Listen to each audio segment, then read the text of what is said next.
Wallahu subhanahu wa ta'ala a'lamu bis-shawab. Jadi pada kesempatan ini alhamdulillah kita dipertemukan oleh Allah Subhanahu wa taala untuk kita sama-sama berdiskusi. Masih kita berbicara dalam surat Ali Imran, di mana kita telah diberitahukan oleh Allah Subhanahu wa taala tentang keagungannya, tentang kekuasaannya, tentang kehendak-kehendaknya, bahwa bagaimanapun manusia berkehendak, dia tidak memiliki kuasa untuk melaksanakan kehendaknya.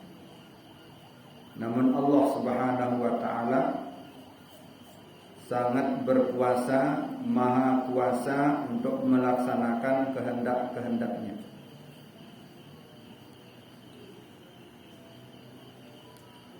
Dalam perkara yang dihadapi oleh Nabi Zakaria bersama istrinya, sangat menginginkan untuk mendapatkan keturunan, dan beliau berdua selalu bermunajat kepada Allah Subhanahu wa taala, bermunajat terus, meminta untuk diberikan keturunan. Dalam satu riwayat beliau berdoa sampai 40 tahun lamanya. Sampai 40 tahun. Sampai beliau berumur 120 tahun dan istrinya 98 tahun. Dan itu dalam keadaan tidak punya anak alias mandul.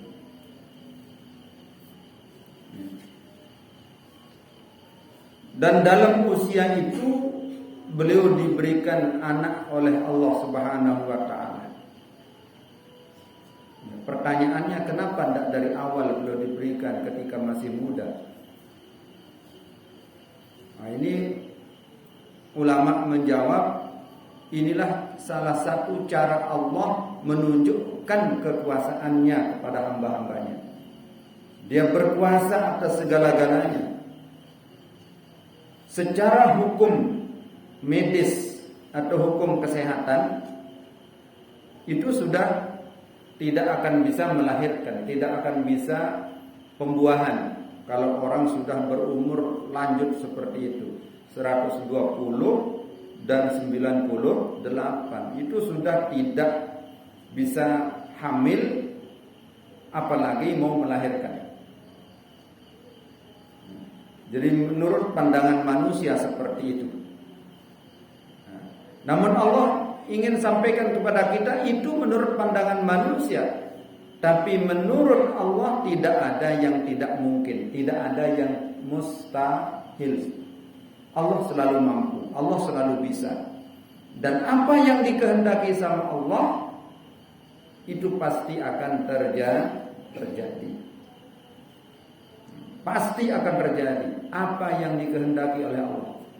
Jadi kehendak Allah itu la yu'jizuhu anhu syai'un, tidak ada satu pun dari makhluknya yang bisa menghalangi, yang bisa menolak kehendak Allah Subhanahu wa taala. Di sini juga kita dijelaskan bahwa Allah memberi sesuatu kepada hambanya itu bukan karena doa hambanya, tidak. Bukan karena kedudukan kemuliaan hambanya, tidak. Tapi semua itu atas kehendaknya. Kalau karena kedudukan dan kemuliaan hambanya, mungkin Nabi Allah Zakaria sekali minta anak langsung akan diberi oleh Allah. Langsung akan diberi oleh Allah. Namun ternyata tidak. Lama berdoa. Dan ini juga memberi pelajaran kepada kita supaya kita jangan berdoanya sebentar atau setengah-setengah. Jadi di dalam kita berdoa, di dalam kita taat, di dalam kita beribadah kepada Allah harus dengan sepenuh hati dan harus terus menerus secara istiqamah. Jangan setengah-setengah, jangan mengikuti hawa nafsu. Jadi kita harus bersabar sesuai dengan apa yang pernah disampaikan oleh Allah SWT kepada kita melalui surat Al-Baqarah, wasta'inu bis-sabri was-shalah. Jadi kita bermohon kepada Allah dengan penuh kesabaran. Jangan mengikuti hawa nafsu. Sekali lagi ingat, kita tidak punya kemampuan untuk melaksanakan kehendak kita. Jadi segala sesuatu yang terjadi di atas dunia ini, apa yang kita alami itu adalah kehendak Allah Subhanahu wa ta'ala. Maka sudah sepantasnya apa yang kita alami, apa yang kita rasakan, kita kembalikan kepada Allah Subhanahu wa ta'ala. Cuma kita diingatkan, kalau ada yang kita rasakan yang kurang bagus, kurang enak, atau yang jelek, itu jangan dikembalikan kepada Allah. Kembalikan kepada diri kita sendiri. Itu adalah kelemahan kita. Karena secara adab tidak boleh. Secara adab kita kepada Allah SWT tidak boleh kita kembalikan atau menyandarkan suatu yang jelek kepada Allah. Jadi di dalam kita berdoa, kita diajarkan untuk berdoa itu harus dengan keimanan dan harus dengan keyakinan yang betul-betul kepada Allah Subhanahu wa ta'ala. Harus yakin Allah akan kabulkan. Tidak boleh kita berdoa dengan hampa, artinya tidak ada yang kita yakini. Kalau kita berdoa tanpa ada keyakinan, tanpa ada keimanan, itu sama artinya dengan kita mengolok-olok Allah Subhanahu wa ta'ala. Jadi harus, kalau kita sudah berdoa kepada Allah, yakin Allah akan kabulkan. Yakin. Dan terus menerus tingkatkan keimanan kita kepada Allah Subhanahu wa ta'ala. Dan di dalam kita berdoa,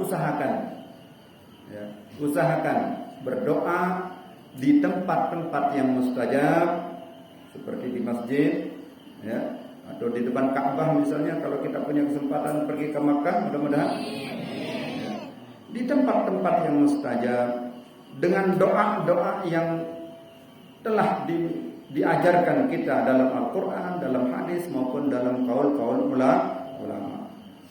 Dan juga usahakan dengan cara-cara yang istimewa, dengan cara-cara yang terbaik. Salah satunya yakni kita berdoa di dalam sholat kita. Ya, waktu sujud, waktu ruku, ya silahkan. Lebih-lebih di waktu sujud itu perbanyaklah doa. Ya. Jadi di mana saja usahakan berdoa dengan cara-cara yang baik, di tempat-tempat yang baik, dengan doa-doa yang baik, sambil kita bersabar, sambil kita melakukan amalan-amalan yang terbaik, amal-amal soleh, sehingga akan sebagaimana dikatakan oleh ulama, itu akan mempercepat terkabulnya doa. Ya, mudah-mudahan apa yang kita minta kepada Allah selama ini dikabul oleh Allah Subhanahu wa ta'ala dengan berkat Rasulullah sallallahu alaihi wasallam.